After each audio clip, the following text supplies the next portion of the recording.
Well, good morning and thank you very much for joining us. I am Yori Folani. The long-awaited report, even though it was on schedule, more or less, it was on schedule, but still, it seemed like an eternity. We were all waiting for it. So now we have it, and we have a bit more, because the governor, as it were, did a sort of a preface before the releasing of the report. I was turning there and speaking to my guests this morning, one of them, Mr. Kurtis Adigba, lawyer and public affairs analyst. Thanks, Kurtis, for coming again. Thanks for having me. Now we have the report. Overall, I know it's a big catch-all question. Any surprises for you in terms of how the public thought was going, apart from the governor saying that if we're not careful, we could actually lose sight of the most significant and most important thing that this is supposed to bring about? Any surprises for you? Well, not so much. Don't forget that the report was already in the public domain. The leaked version? The leaked version was in the public domain, and the pros and cons were already examined by Nigerians. Mm-hmm. And we had some government officials weighing in on the report. And so what came out yesterday was not exactly surprising. However, before that report came out, the governor had addressed Lagosians.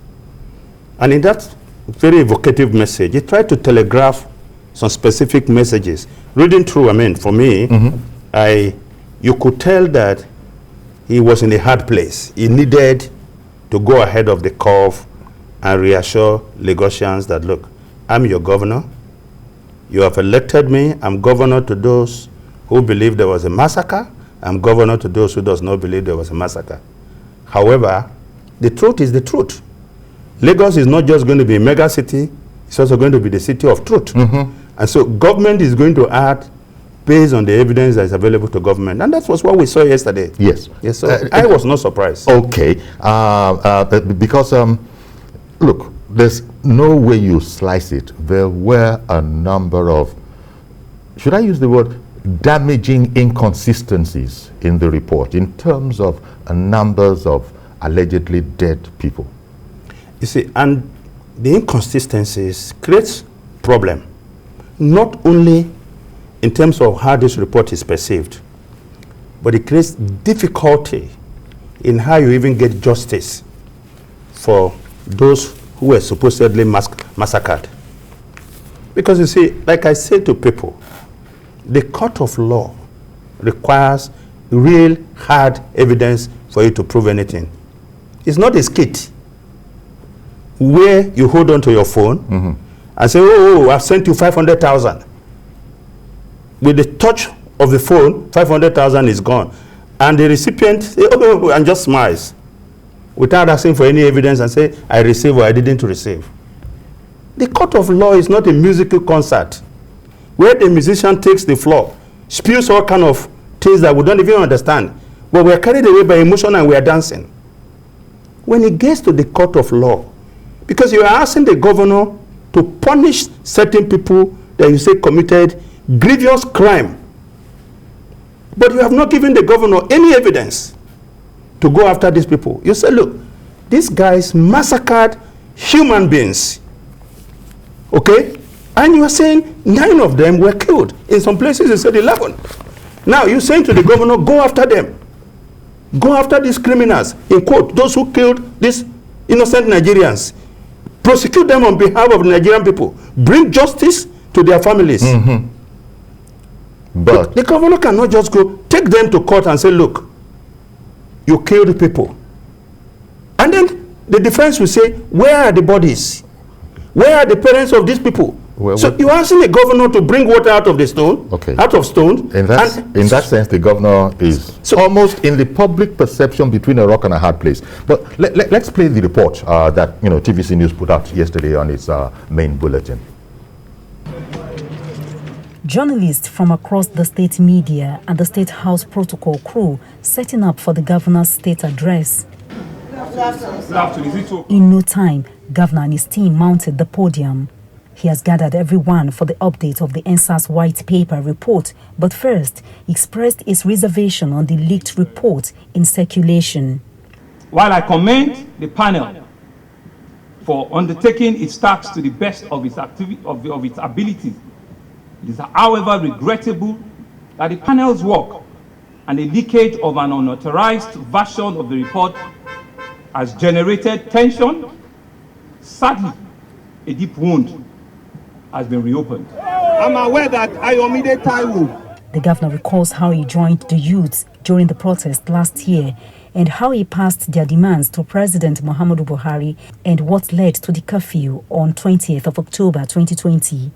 In the ensuing descent into anarchy, many of our compatriots were caught up in the violence. Several policemen were killed. Public and private property, including critical infrastructure, were set on fire, leading to losses estimated into several billions of naira. At that point, I imposed a curfew to restore normalcy in Lagos. We had only one goal in mind, which is the maintenance of law and order and the protection of citizens going about their daily lives. After reminding Lagosians of peaceful coexistence the state has been enjoying over the years, Governor Babajide Sanwo-Olu called on youth activists and others to join him in the month of December for a walk for peace. Open invitation to all of our youths, members of the diplomatic corps, civil society groups, students, gentlemen of the press, media, and other stakeholders to join me on this historic march for a better Lagos. Governor Sanwo-Olu also noted that the state government has paid more than 400 million naira in compensation for victims of police brutality in the state. The EndSARS panel report was presented 2 weeks ago, but the content believed to be from the report leaked to the public, which was said to be full of inconsistencies. Adedoja Salamadini, TVC News, Lagos. Because these were not cases. Okay, there's the report. You might have seen it on our flagship bulletin yesterday. The point made also, among other things, that 400 million naira has been paid indeed as compensation as the result of the work of this panel. No, well, yes, because you see, in the course of the sitting, there were cases that were specifically from abuses by officers and men of SARS that were clearly established in the opinion and conclusion of the panel, and then made recommendation to the Lagos state government to pay them compensation. And the governor did. I mean, that's to show you how willing he is. During that protest, he was one governor who was always present with the protesters at different points in Lagos, calling for meetings with them, pledging that they have his support and that of the federal government, and that they have achieved the aim and objective of the protests, because the federal government had acceded to almost all their demands, and that there was a need to begin to sit down with the government and see how these things can be translated into key actions. But these guys were not willing. Okay, now, you see, so when you started, you explained that it would seem as if the governor was between a rock and a hard place, in the sense that, as he said, they wanted to get at the truth. And oftentimes in situations like this, evidence and the truth become one and the same.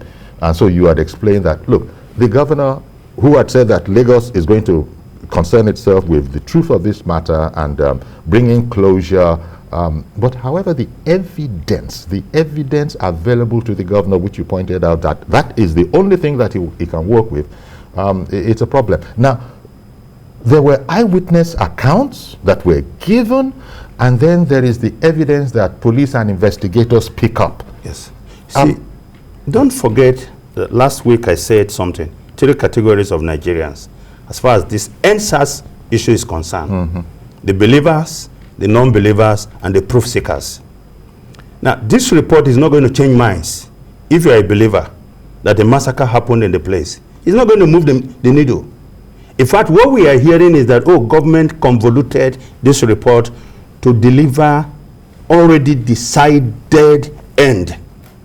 Now, if you are a non-believer, this report is still not going to shift your position, because it's baked in. You are saying the massacre never happened. maybe the only people that will shift their opinion or grounds will be those who are seeking for proof. And now they have got some proof officially from the government. So having said that, you are going to find people still stuck in their truth ecosystem. You either believe or you don't believe. But you see, why you are entitled to your opinions, you are not entitled to your own facts. And the facts are speaking. Okay? And so this is what the governor is trying to say. Look, listen, I'm your governor. I'm governor to everybody. I'm governor to the young. I'm governor to the old. I'm governor to those who believe there was a massacre. I'm governor to those who do not believe there was a massacre. But what I'm saying to you is this. I will tell the truth and I will follow the facts. All right? I'm not just going to bend. You know, as have been determined by a competent panel. And by the way, he praised that panel. And don't forget that the governor has done very well in the sense that he did the things that the panel asked him to do in terms of paying compensation. And the governor didn't, or the government did not totally throw away the report. In fact, they accepted 14 recommendations. Now, the key one, which is what people are focusing on, is whether there was a massacre or there was no massacre. And in that report, the government said, the white paper said, the evidence that we have is contradictory.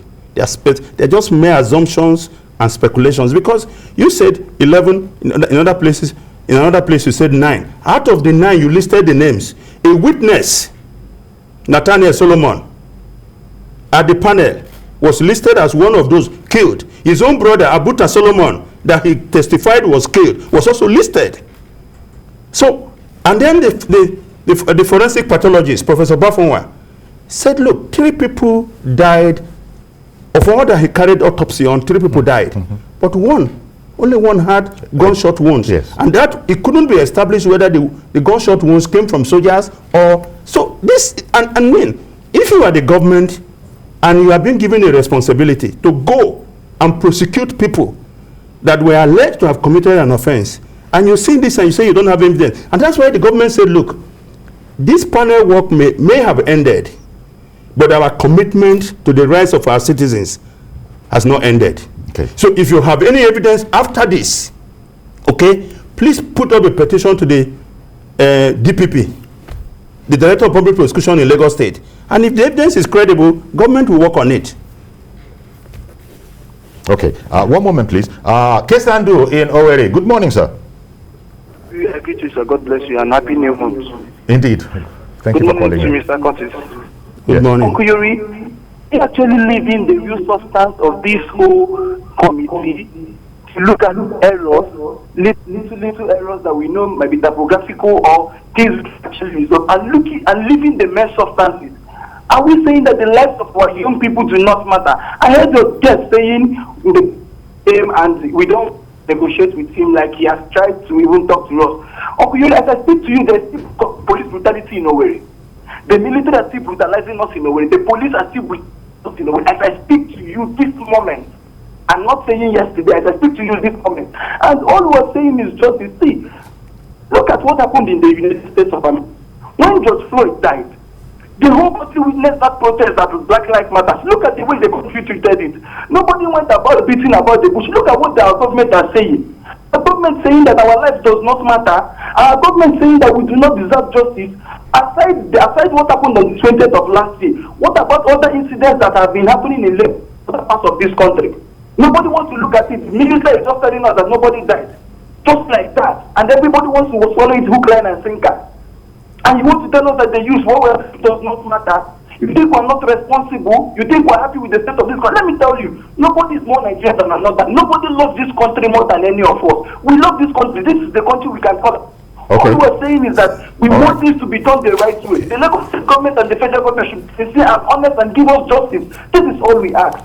Okay, so all right. Let me say something. I think you raise a legitimate question or issue. You ask a legitimate question or raise but the point is this: we understand that there's police brutality. Nobody is saying that never happened. But how does that explain what happened in Lekki? You understand? So I want you to be specific on the issues you are raising. Nobody is in support of the police, brutalizing our fellow citizens. But what we are saying is specific about this report And again, I go back to the position. He is a believer that the massacre happened. He doesn't have any specific evidence, but he wants the federal government and the Lagos state government to go after some people when he has nothing to give the government to do so. This is not an emotional issue. It's not indeed, because at the end of the day, it can be judged by emotion, but it is a touchy issue. We've been joined now by Malachy Ugwummadu, former president of CDHR. Thank you very much, Malachy. Thank you for the opportunity. Good morning, viewers. Indeed. So you have a bit of catching up to do, but you've been in the studio for a few minutes, so you know where we are. Give me your thoughts there, because a lot of conversation also centered on the word massacre. You just look at the dictionary and you begin to, so all of that is in there. There are those who insist that a massacre occurred, and there are those who are saying that, look, let us not call it what it is not. There were deaths, but even those deaths can be explained. And I think the governor was particular in trying to link everything to 20th of October 2020. Well, thank you for having me again. I think the point is simple. It is that the exercise that was concluded, in respect of which a white paper was issued lately yesterday, has to do with the event that occurred in Lekki on the 20th of October 2020 and other related matters concerning police, brutality, and in particular terms, SARS. So to that extent, you would see that quite a number of sophistry is going into this whole narrative. One, it is that a nation came to the point when it was realized that a lot of malfeasance has occurred relating to the operations of a special squad in the Nigerian police force. Remember that it wasn't EndSARS that started, it wasn't the Lekki event that started the protest. Yeah. It was the killing, extrajudicial killing of Nigerians, particularly the one in Delta State. That was how it happened. That was what sparked the whole thing. Okay. Please hold your thought. I'm going to come straight back to you, because in the meantime, Reverend Dominic has come on and has been waiting for a while. Good morning, Reverend Dominic. Good morning, Yori. Yeah. Good morning, Malachy. Good morning, my friend over there. Yes, Kurtis Adigba. Yeah, Yori, and everybody in the studio and Nigerians. Yori, ask my question. What kind of people are we? Just like Malachy has said it here. What brought this matter was death. Yori, just take it's only one man, one death. In the matter of blood crisis in America, how many people died? America has paid huge compensation. Why do we have one specific is 9 people that died? Is that enough for emotion? My brother said that it's not emotion. It's a lot of emotion. It's a lot of much they had. Let's say it's 9 people alone. What kind of people are we? This narrative is wrong. I think government is supposed to come. Somebody died. I think it's a massacre. It's a nomenclature or not a massacre. If somebody has died. Before the 9, there was provocation in the Edo, as Martha was saying. There was death that was occurred through brutality. Why are we pushing on the side of talking about massacre or no massacre? What kind of people are we? Already Nigeria, there's blood in the east, there's blood in the north, there's blood in the south. We can use this report to begin to heal wounds. I'm not blaming left and right. Why not federal government to come say yes? What will we do? Just as the government have done. What are you taking this narrative? Like that's what the brother said there, somebody was massacred. Somebody that's not massacred. There was a bloodshed. That two sides cannot shift ground. The government can, make atonement. Enough is enough. Why this narrative? What kind of people are we? Okay, Reverend Dominic. Thank you very much. We heard you, and it does appear that you are, displaying some sense of outrage at what you have heard. But Malachy, would you like to continue, because I had interrupted you? Well, in all fairness to the Lagos State government, they voluntarily, pursuant to the Tribunal of Inquiry Law, T7, as we call it, laws of Lagos State, constituted, if you like, this high-powered judicial panel of inquiry, presided over by a respectable retired judge of the Lagos State High Court. There was a senior advocate there, a DIG, representative of the civil society, even a member of the protesting group.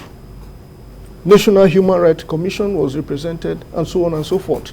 So, to the extent that the government displayed some disposition to show commitment towards redressing all of these transgressions, you could see the initial steps taken.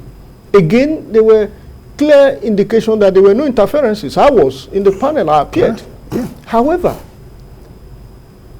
the intervening circumstances, particularly after the release of the report from the from the federal government, as well as other fifth columnists, including the sudden disposition that came up from participants, I'm talking of lawyers, gave the impression that we are now more interested in the technicalities of what happened other than the facts of what happened. And this even though the governor had said that the now, entire just a moment, let me land this way. Okay. So, from massacre to white paper to all of these are not, look, we ought to be at a point in that panel.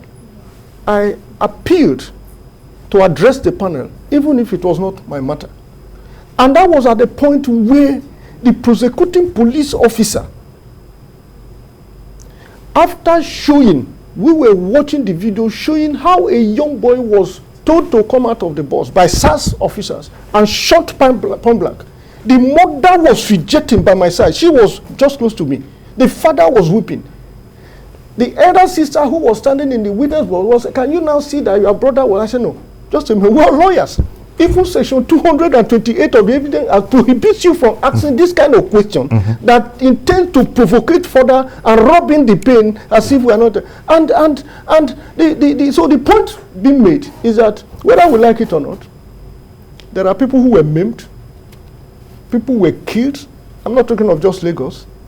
The federal government, in acceptance or tacit acceptance, told, I'm talking of the president now, told the secretary to the United States, Blinken, we're waiting for the report. We're waiting for the report. What does that presuppose? Lagos State disbursed over 400 million. Yeah. Abuses. What does that say? It presupposes that they have accepted, they know that abuses occurred. So if we as a nation are now more interested in the language of the law from lies are better told in English. The truth is that people's legs were amputated. Okay, now people died. Malachy. Not in Lagos. People died in so many places. Malachy, I think we need to separate the egg yolk from the egg white. They are all egg, and they stay in one house. But we also need to do a separation. There is nobody with blood running in his vessel that will stay anywhere and say the police institution has not been abusive to Nigerians. All right? We have got personal stories to tell.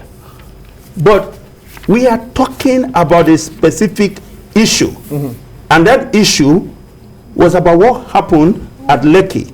Nobody is saying Nigerians were not killed in Lagos. In fact, the chief pathologist said he received 96 bodies. We also know that policemen were killed by protesters in Lagos. So it's not a question of if somebody died or somebody did not die. Policemen were not killed by protesters. Policemen were killed by thugs who were unleashed on the protesters. Okay. That is the truth. Again, the protesters were peaceful. See, I think that's a matter of perception. No, but you understand what I'm saying. People will tell you, some people will also tell you that the protest was hijacked by hoodlums. But the governor even made reference to that For how many weeks were they peaceful until that incursion? That is the issue. Now the point is this. Peaceful, they were sharing bottles of water, waving flags. No, I'm coming. The point singing is this. National anthem, reaffirming their faith in Nigeria. I think we Government could not handle and unleashed these thugs who now went. That's your perception. Oh, right, that's what happened. That's your perception. But the point I'm trying to make is that. Are you saying that? Did you just say that you think government unleashed? Yes, I believed the state could no longer accommodate the kind of organization and the potentials of what these young people and the creativity So in Abuja, for instance, just a moment. In Abuja, for instance, we saw thugs driven in government-marked vehicles to the venue of the protest. In Alabsa here, the same thing happened, and that was when this violence. About a video that circulated on social media. So let me. I've got to go on a quick break, and I'm going to come back, and I'm going to accommodate all of this. Stay with us, please. Okay, then. Welcome back. You can see that it's just one of those subjects that does raise passions, and we want to hear from you. Government has given its own, the whole purpose of the white paper is that government has reviewed what the panel did, and has now said that, look, this is the way we shall go. The long story short, government says no evidence of a massacre. No, simply no evidence. You see, again, it comes down to the three categories of Nigerians. If you are a believer, this report will not move the needle on what you believe and on what you stand for. And so we keep importing facts that were never laid before the panel into this report, okay? Because we formed our opinion about what should be in that report. That's why we're not dealing with what is in the report. That's why I asked the question. You cannot believe in government. Eyewitness accounts is part of what. Don't forget that the first figure we had was 78. And somebody said I was on ground there, and I saw soldiers carrying bodies. But we had journalists on ground who were broadcasting live from that place. Do you understand what I'm saying? Now, from 78, the figure came down to 11. And now we have 9. These are material facts if you take this matter to court, because you are putting a burden and creating a duty on the governor to say, go and prosecute these people, give their families justice, and then pay them compensation. All right? Payment of compensation is not going to be a problem, because that's a political administrative act. It depends if the governor believes or not. Do you understand? Were they prosecuting or investigating? They were investigating, but they have made recommendation to the government to prosecute certain officials, yes, especially two military officers who also refused to come. Yes. Under subpoena. But the point I'm making is this: where the governor can choose to pay compensation. Of course, we've seen that he's paid compensation to people who were abused by SARS. Can the governor take this report and the evidence that is available to court and seek to prosecute these soldiers for crime of murder successfully? That is the position. That's the point. Question. But let me return to another question that I've had in my mind. Malachy, you were there. Kurtis has used the word overburdened. Was the panel itself overburdened by the dual nature of its assignment? Because I seem to have heard people saying that, look, there wasn't enough time, really, when you come to look at it.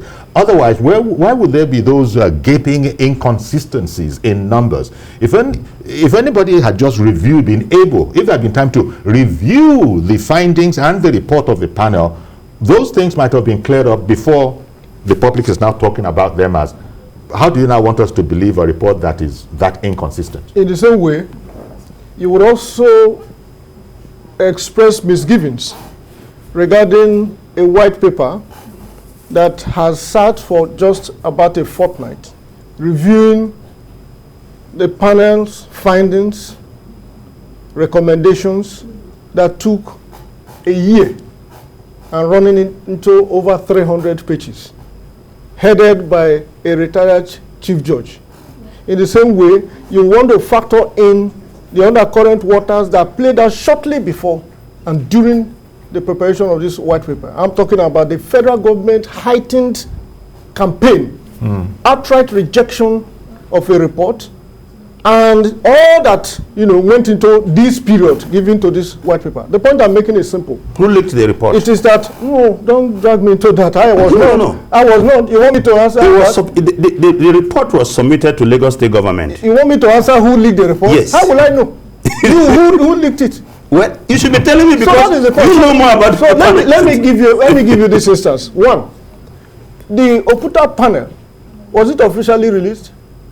The Pius Okibo panel. But you know what happened to the Oputa panel? Was it? Somebody challenged the legality of that panel. That's court procedure. I'm asking about the release. Was it official? You cannot release if there's a court order that says you cannot release. But what about Pius Okibo panel? Was there a court order? We can go back to the next. We can go back to the last 100 years. Even in those days. But let's deal with this specific issue. Curtis, even in those days, there were no technology, information technology as we have today.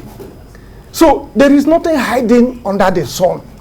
I made those points just to let you know that what we have to deal with is the soul of that nation that has come under attack and siege. I am sitting where I am, wondering whether I'm still a citizen of this country. Okay, one more. Who has, as of right, my right to life and liberty that can be taken at any time whimsically. That is what is bothering me. Not about a white paper or that's okay. One moment. Let me bring on Josephine. But Josephine is in Ajah. Good morning, ma'am. Yes. Uncle Yari, good morning. Good morning. Good morning. Thank you for calling. Yes, concerning that issue of Saka, the whole problem started when the governor invited the military. A peaceful protest that people, they came, military we saw on our eyes when Channel TV were during this issue, this thing, we saw it, your world saw it that day. That night was a nightmare to me. I cried because those people are human beings. The mistake they made, they should accept it, and we keep on saying it. Accept your mistake and let this reign. So saying evidence and no evidence. We saw when they are moving bullets from injured people, and the governor went to Rabbit Hospital. One hospital I saw him and visited all the victims. There was somebody that was shot. All the testers came out. We saw it on live video, and the governor made a press conference that said, sorry, we have 2 casualties. They should bring out that video, that press conference that they made. It's there. It's an evidence that you are not supposed to bring army to shoot protesters. They were singing the national anthem. Everybody saw it. You are not supposed to bring military on that ground. What about those police that were trained to handle riots, to handle protests, peaceful protests? A fellow citizen, you will bring army to come and shoot. We saw it. We saw people. Okay, Josephine, thank you very much for calling in. This whole question of the governor highly emotional invited allow people to you can't just I'm not stopping them. You see them categorizing, but you cannot deny me the right to express my view on what is going on here. But allow them to say what they want to say. I didn't stop the person from speaking. Both of you are learned minds, and we hope to benefit from, because you were even there and you have read the white paper. However, the government seems to be going, it's clearly going the way of, it's going to be evidence-led.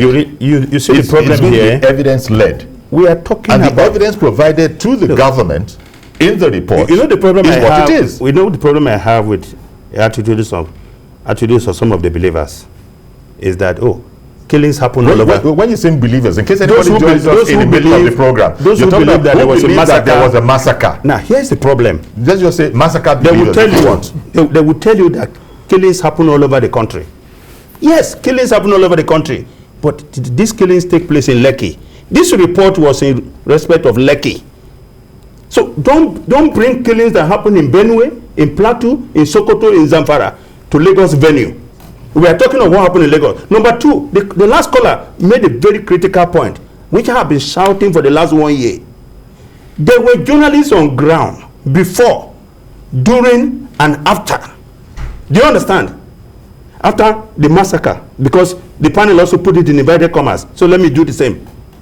Why have we not called upon these journalists to come and say what they have witnessed? Malachy, was it established? Was it established that the governor invited the military? Well, I didn't hear him deny that. The only controversy around that was that I didn't invite the military to come and shoot. He didn't deny it. As a matter of fact, what is known is that he extended, because the whole thing was becoming a situation. And where it was that the police had also retreated on account of what was happening then, it fell on the chief security officer of the state to extend that invitation. That happened. But the point he made about the panel is not only with respect to what happened on 20th of October. And I agree.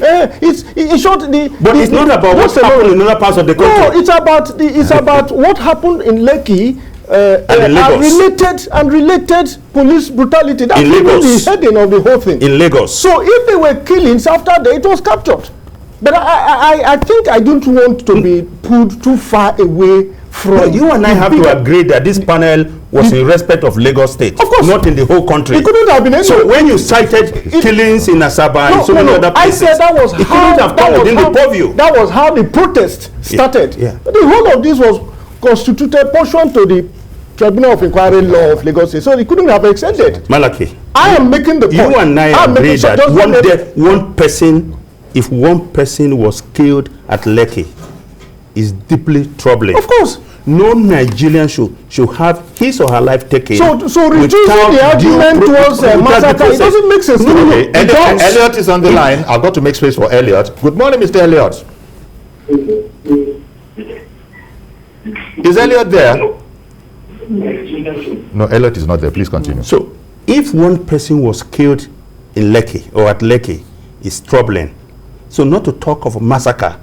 But you see, as troubling as that is, if you are then alleging that there was a massacre, which we have not even defined, because I hear everybody use massacre. Who is talking about massacre? Do you understand what I'm saying? Now, the government that constituted the panel accepted majority of the recommendations of this same panel, went ahead to pay compensation to those that were identified as victims of police brutality. Is the same government saying, on the basis of the report that you have put before us, you were making assumptions and speculations on the death of 9 people. And they pointed out clearly, one, they said, look, somebody, Solomon Nathaniel, who gave evidence at the panel as a witness, was also listed as one of the people that was killed. That's a contradiction. Okay? And then they also recommended compensation to one person and asked that the government should go after the soldiers and bring them to trial and bring justice to the people. And people are saying there can't be justice, there can be no peace unless you have justice. Correct. And I'm saying there can be no justice unless you have the truth. So if I'm coming in now. Yeah. So if in a sitting of about a year, in short, a little above one full year, in which they dealt with over 240-something petitions, and you are pointing out an inadvertence or mistake, in short, at a point within the proceedings, parties were stopped from the normal petitions that they brought and requested to front load their cases by swearing to an affidavit in regular courts. We did all that. At a point, given the deadline they had to stop final written addresses. In short, in my own case, we had to address the court orally. All of these were to establish that the time was compressed and the pressure was not just enormous. And don't forget, if you have come before a panel or a regular court, saying human errors were made. Justice Chukwudike Oputa, one of the finest jurists we have produced from Africa, says, and he can affirm that the Supreme Court, which is the final court, is final not because it is infallible, but it is infallible because it's final. What he says with that, I want you to talk to me, sir. What he says with that is that they are not above mistakes. Let me tell you, let me ask you a simple question as a lawyer. Now, if you were sitting in court presiding over a case as a judge, would you consider this mistake a material mistake that will be consequential for the judgment you give, or you just wave it away as an error because of pressure? I've always been a lawyer, and I want to remain a lawyer. No, I'm just asking you now. Okay. In the meantime, let me bring in Benga in Abuja. Good morning, sir. Good morning, Mr. Ayori. Thank you for calling in. To the gentleman there. Yes. Yes.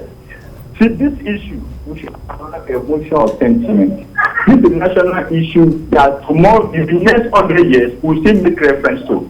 I need to take it objectively and logically. Now, there's a lawyer there. They always say they are both lawyers. Something or nothing. You can't do something or nothing. They always say so. Yes, and they always tell us that can we get justice? basis of foundation of life and falsehood. You can't get justice on foundation of life and falsehood from 78 deaths to 11 now to 1. In that paper submitted, it said the facility said that only one death from Lekki that has gone wound.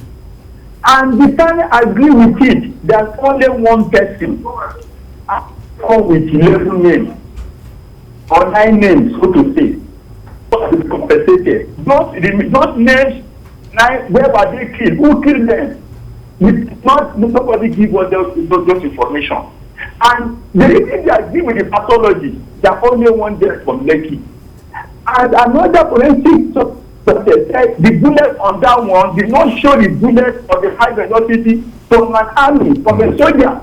That if not, it would have been bad like that. And they agree with it. Now, where the level, the 9 deaths, are they from Lekki or not? We need to establish it. Now, and he said it's only copy only one death. What about the remaining 8? They don't have to be compensated. Okay. Okay, Gbenga, I got to come in. Thank you very much for calling in. I know there's a lot more there. He himself was saying it. We're going to be talking about this. But wait, let me just ask, both of you are lawyers. If either, I mean, normally in court, you're not happy with a pronouncement of the court, you can go to the next higher court. Correct. In this case, well, what's the situation? What is actually required, and look, I have been a bit charitable to the Lagos State governor and government, precisely because they have been proactive in handling all of this. Recall that this man even attended the protests, trying to calm everyone down. Yes. He proactively established this panel of inquiry. He provided funds. I'm talking of Lagos State government when I use he and so on and so forth. We've not had that from other states of the Federation, including the Federal Capital Territory. Now, the point is simple, that under Section 15, subsection 2B, subsection 2 of the Tribunal of Inquiry Law, 2015 laws of Lagos State, the governor can pick up this document after the white paper and makes an order. It's there clearly. That order can be taken to the registry of the High Court of Lagos State. At that point, it becomes like a judgment. With respect to that order, it can be enforced. With respect to that order, there cannot be any prerogative order to either review or, amend what has happened. And you can't appeal against it. Okay. That is what is written there. But right now, but the governor is also aware that citizens of this country can also take that report to the court and ask the court to nullify it in its entirety. It's not an evidence. That report is a bit of evidence. Would you agree with that position? Why not?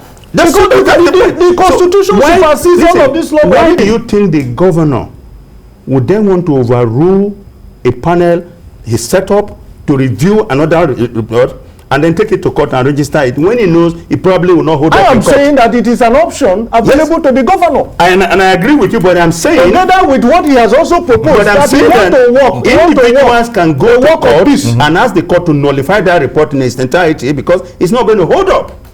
And that's the point I'm making. And this is part of the lamentation of the governor yesterday, because he was speaking about comments that had been made on the report before a white paper had even come out that had inflamed passions. Well, the government cannot stop that. And well, how can you stop? How can you stop the response? That you don't miss track of the ultimate objective, which is to bring closure. Correct. To bring closure by investigating and presenting the truth. The way you find closure, deal with it as appropriate. The way you find closure around such a volatile situation is to talk. He's condemned. Why? The cake is fully baked in. People have taken their positions on this issue, and there is nothing that the governor would do that will change minds. Especially if you are dubbed in and say there was a massacre. The only way the governor can please you is to say there was a massacre. Okay? And even if he doesn't have evidence, it doesn't matter. Let's just move on. Let's work Even from that line of Yeah. argument, did you notice the damage that was done by the federal government? Even on that line of argument. Well, it's neither here nor there. It's a matter of perception. It is let here. me tell you why. It is here. Listen, let me tell you. It's just like what happened on Sunday when a journalist asked a minister for state for labor, I said, why are you making comments on a report that has not been officially released? And the guy turned back and said, why are you asking me questions from a report that has not been officially released? So you are saying, see, this is what I say to people. We had a report already that was in the public domain, unofficially leaked by people who still don't know. It was such that the Secretary of State to the United States could bring it up in his conversation with the president. And he didn't hold back. And the president responded. The European Union didn't hold back. United Kingdom didn't hold back. Yet the official report hadn't been released. And yet you expect the federal government. Was there a white paper on the invasion of the Capitol Hill? And then you hold on, sir. And then as if we're in a very strange land. But you see, that's a different system.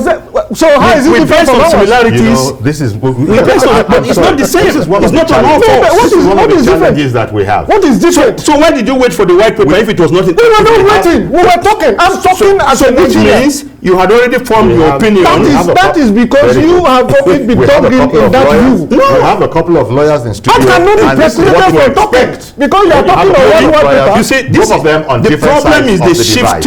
Is the shifting ground and the argument that they make depending on the narrative. I have been talking. You were saying, first of all, you said Lai Mohammed didn't wait until the white paper came out. That was I didn't say. And then when I made the point that it was damage. Did you see the damage made by his comment? What damage? And then what damage? The government panel. Listen, this report was in the public domain. People were making comments about it. You just said we didn't need to wait for the white paper. And then the man tried to explain the part of the government, and he was saying he rubbished it. You know, there's going to be more said about this. We haven't heard the last of this yet because it's going to be out there, and we're going to continue to speak about this whole matter. But I want to thank you both, gentlemen, for at least giving us insights into what the issues are and what the contentions are. And also, commenting on the whole matter of what is truth. I didn't want to say fact. What is truth, and within all this, the way you people sort of circumscribe these whole matters. You made the point, for instance, that, look, it's what happened in Lekki. Don't go and bring, fatalities from other places. Lekki and other related matters. In Lagos? Yes, in Lagos, of course. Not in Benue, not in Anambra State. No person is saying so. We're going to have to leave it here for now. I want to thank you very much, Mr. Malachy Ugwummadu, and also to thank you, Kurtis Adigba. Thank you very much, gentlemen. And also thank you at home for, calling in and, contributing through your questions, what you feel about the matter. So that's our program today. Please join us tomorrow for a fresh edition. I am Yori Folarin. Bye-bye for now.